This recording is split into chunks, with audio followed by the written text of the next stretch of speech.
اعوذ باللہ من الشیطان الرجیم بسم اللہ الرحمن الرحیم۔ کنز الوظائف کے سامعین و ناظرین السلام علیکم ورحمۃ اللہ وبرکاتہ۔ دوستو میں ہوں غلام معین حیدر اور آپ دیکھ رہے ہیں کنز الوظائف یوٹیوب چینل۔ دوستو آج میں آپ کی خدمت میں نہایت ہی آسان استخارہ کا عمل لے کر حاضر ہوا ہوں۔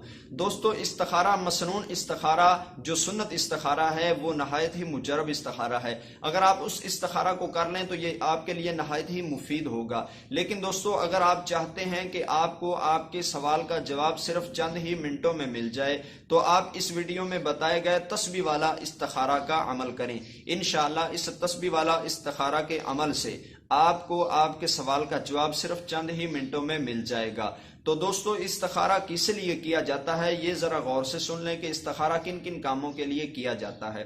اگر آپ نے بچے یا بچی کی شادی طے کرنی ہے، نکاح کرنا ہے یا منگنی کرنا ہے تو آپ سب سے پہلے یہ جان لیں کہ آپ جہاں پہ رشتہ کر رہے ہیں، جس گھر میں آپ اپنے بچے یا بچی کی شادی کر رہے ہیں، وہ گھر آپ کے لیے درست ہے یا نہیں، وہ آپ کے لیے اچھا رہے گا یا نہیں، شادی آپ کے لیے اچھی رہے گی یا نہیں، تو اس کے جاننے کے لیے آپ سب سے پہلے استخارہ کر لیں۔ اگر مسنون استخارہ کر لیں تو نہایت ہی مفید ہے، لیکن اگر آپ چند منٹوں میں استخارہ کرنا چاہتے ہیں تو آپ تسبیح والا استخارہ کر لیں۔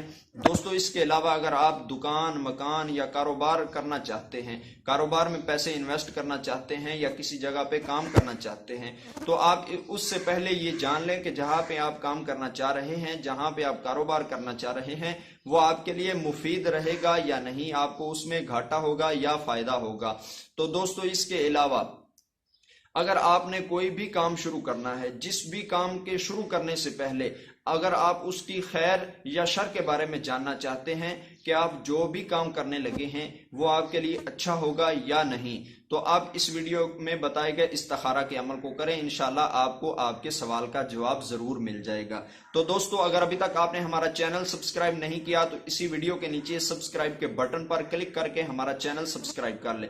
تو معزز سامعین و ناظرین اگر آپ اس طرح تسبیح والا استخارہ کا عمل کرنا چاہتے ہیں تو سب سے پہلے آپ وضو کریں۔ وضو کر کے آپ کسی تنہائی والی جگہ پر بیٹھ جائیں جہاں پہ آپ کو کوئی پریشان کرنے والا نہ ہو، آپ کو چند منٹ کے لیے کوئی ڈسٹرب کرنے والا نہ ہو، کیونکہ دوستو 4 یا 5 منٹ کا عمل ہے، اس سے زیادہ نہیں، اس سے کم ہی ہے، اس سے زیادہ کا عمل نہیں۔ صرف آپ 4 یا 5 منٹ کے لیے کسی علیحدہ جگہ پر چلے جائیں، وہاں پر بیٹھ کر آپ نے استخارہ کرنا ہے۔ ضروری ہے کہ آپ وضو کر کے بیٹھیں، اگر وضو نہیں تو استخارہ ہو سکتا ہے کہ آپ کو اس کا صحیح جواب نہ مل سکے، تو آپ اس لیے وضو ضرور کر لیں۔ تو دوستو وضو کر کے آپ بیٹھ جائیں، آپ کے کپڑے بھی دھلے ہوئے ہونا چاہیے۔ دوستو اگر آپ کے کپڑے پلید ہیں تو اس سے بھی یہ نقصان ہے کہ آپ کو آپ کے سوال کا جواب صحیح نہیں مل سکتا۔ تو دوستو آپ دھلے ہوئے کپڑے اور پاک کپڑے پہن کر بیٹھیں، وضو کر کے بیٹھیں۔ تو سب سے پہلے آپ 100 دانہ والی اس طرح تسبیح لیں، 100 دانے والی تسبیح لے کر اپنے دونوں ہاتھ میں اس طرح پکڑے جس طرح میں نے پکڑا ہوا ہے۔ دوستو جس طرح آپ کو ویڈیو میں دکھائی دے رہا ہے اس طرح آپ نے تسبیح کو پکڑنا ہے۔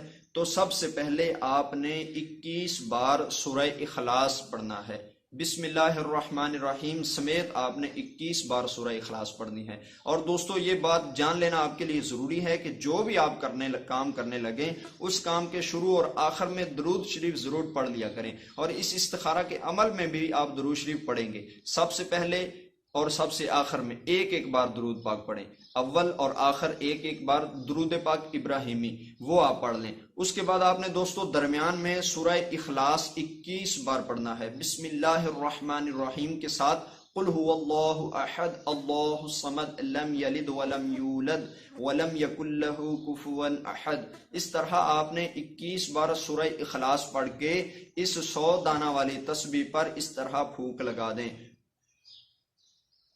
اس طرح آپ نے 21 بار پڑھ کر اس تسبیح پر پھونک لگا دینی ہے۔ جس تسبیح سے آپ استخارہ کر رہے ہیں اس تسبیح پر آپ نے پھونک لگا دینی ہے۔ پھر دوستو آپ کا عمل جاری رہے گا، ابھی آپ کا عمل ختم نہیں ہوا۔ تو آپ نے سورہ اخلاص پڑھ لی اور اس تسبیح پر پھونک بھی لگا دی۔ تو آپ اس طرح کریں کہ جہاں سے یہ تسبیح شروع ہو رہی ہے، جہاں سے یہ تسبیح شروع ہو رہی ہے اس سے قریب ہی چند دانوں پر آپ اس عمل کو شروع کریں۔ اس کے قریب ہی چند دانوں سے آپ کچھ یہ کلمات پڑھنا شروع کریں، یعنی فرض کیا یہ تسبیح یہاں سے سٹارٹ ہو رہی ہے تو میں نے ایک سائیڈ سے یہاں سے تسبیح شروع کر دی، تو دوستو آپ نے کرنا یہ ہے کہ چند دانے آپ نے لے لینے ہیں اور ایک ایک دانے پر آپ نے اس طرح پڑھنا ہے. آپ نے ایک دانے پر پڑھنا ہے بسم اللہ، تو ایک دانہ آپ نے آگے چلا دینا ہے. اس کے بعد آپ نے پڑھنا ہے خیرہ، پھر آپ نے ایک دانہ آگے، پھر وشرہ، پھر آپ نے ایک دانہ آگے چلا دینا ہے. بسم اللہ پر ایک دانہ، خیرہ پر ایک دانہ، وشرہ پر ایک دانہ. اس طرح 3 دانوں پر آپ 3 بار ہی پڑھیں گے. پہلے دانے پر بسم اللہ، دوسرے دانے پر خیرہ، تیسرے دانے پر وشرہ. اس طرح دوستو آپ نے کرنا ہے. آپ ویڈیو میں دیکھتے رہیں. آپ نے اس طرح چند دانے لینے ہیں تسبیح کے سٹارٹ سے. تو آپ نے پڑھنا ہے بسم اللہ خیرہ وشرہ، بسم اللہ خیرہ وشرہ، بسم اللہ خیرہ وشرہ، بسم اللہ خیرہ وشرہ، بسم اللہ خیرہ وشرہ، بسم اللہ.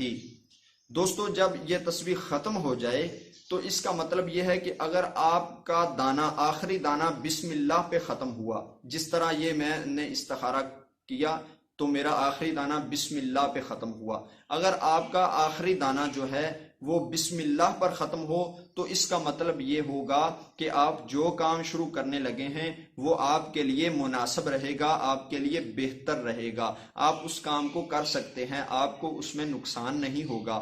اگر بسم اللہ کے علاوہ خیری ہی آیا تو خیری ہی کا مطلب ہے کہ یہ آپ کے لیے نہایت ہی مفید کام ہوگا، آپ کے لیے بہت ہی اچھا ہوگا. اگر آپ اس عمل کو کریں گے تو انشاءاللہ کسی قسم کا نقصان نہیں ہوگا. دوستو اگر وشر ہی آ جائے آخر کے دانے پہ وشر ہی، تو اس کا مطلب ہوگا کہ جو کام آپ شروع کرنے لگے ہیں، یعنی آپ رشتہ کرنے لگے ہیں یا دکان مکان کاروبار کرنے لگے ہیں یا کوئی بھی کام کرنے لگے ہیں تو اس میں آپ کو نقصان ہوگا. بسم اللہ ہی پر آپ کا کام مناسب رہے گا اور خیر ہی پر نہایت ہی مفید ہے آپ کے لیے، اور وشر ہی پر آپ کو اس میں نقصان ہوگا. یہ دوستو نہایت ہی آسان عمل ہے. اور آخر پہ پھر آپ نے درود شریف پڑھنا ہے. عمل آپ دوبارہ سن لیں اگر آپ کو سمجھ نہیں آئی. اول آخر ایک بار درود پاک پڑھیں، درمیان میں آپ نے سورہ اخلاص 21 بار پڑھ کر تسبیح پر پھونک لگا دیں، اور اس کے بعد آپ تسبیح کے سٹارٹ سے چند دانے شروع کریں اور پہلے دانے پر بسم اللہ ہی، دوسرے دانے پر خیرہ ہی، تیسرے دانے پر وشرہ ہی. اس طرح آپ نے بسم اللہ ہی، خیرہ ہی، وشرہ ہی پڑھتے جانا ہے. جب آخر کا دانہ آئے تو آخر کے دانے پر اگر بسم اللہ ہی ہے تو اس کا مطلب یہ ہوگا کہ آپ جو کام کر رہے ہیں یہ آپ کے لیے مناسب رہے گا. تو اگر خیری ہی آیا ہے تو یہ آپ کے لیے نہایت ہی مناسب ہے، نہایت ہی مفید ہے، فائدے والا ہے. اگر وشر ہی آیا ہے تو اس کا مطلب ہے آپ اس کام کو نہ کریں، اس میں آپ کو نقصان ہے.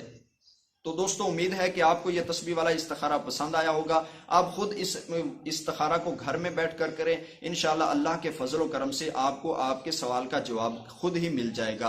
امید ہے دوستو آپ کو یہ ویڈیو اچھی لگی. اگر آپ مزید اس طرح کی ویڈیو چاہتے ہیں تو ہمارے چینل کو ضرور سبسکرائب کر لیں. ہم انشاءاللہ روز آپ کی خدمت میں اسی طرح کے ہی استخارہ لے کر حاضر ہوا کریں گے. دوستو ہمیں دیجیے اجازت، ہم نئی ویڈیو کے ساتھ آپ کی خدمت میں حاضر ہوں گے. السلام علیکم ورحمۃ اللہ وبرکاتہ.